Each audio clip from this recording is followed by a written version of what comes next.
C'est donc un rapport peu rassurant sur l'état du réseau ferré en France. Le journal Le Parisien révèle ce matin les premières conclusions des récents contrôles menés par les enquêteurs de l'établissement public de sécurité ferroviaire. C'est le gendarme du secteur, Sophie Echen. On y découvre que des anomalies persistent, semblables à celles qui ont mené à la catastrophe de Brétigny-sur-Orge il y a 6 ans. Oui, des câbles rongés, des boulons desserrés, voire manquants sur certaines éclisses, ces pièces métalliques qui relient les rails entre eux.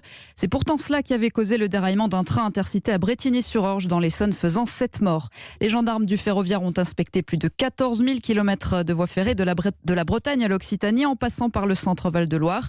Le journal Le Parisien révèle que certaines anomalies, quand elles sont détectées par les agents de la SNCF, ne sont parfois réparées qu'au bout de 2 ans.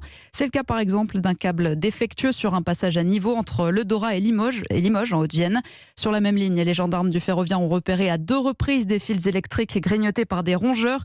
Des fils rongés, c'était justement la cause de l'accident qui avait fait 30 blessés en 2014 à Danguin, dans les Pyrénées-Atlantiques.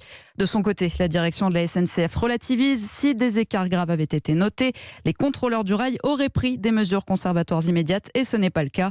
Près de 1000 km de voies sont rénovées chaque année sur un réseau qui en compte 30 000 en tout. Mais le retard accumulé depuis plusieurs dizaines d'années est très long à rattraper. Merci beaucoup Sophie Echen pour Europe 1.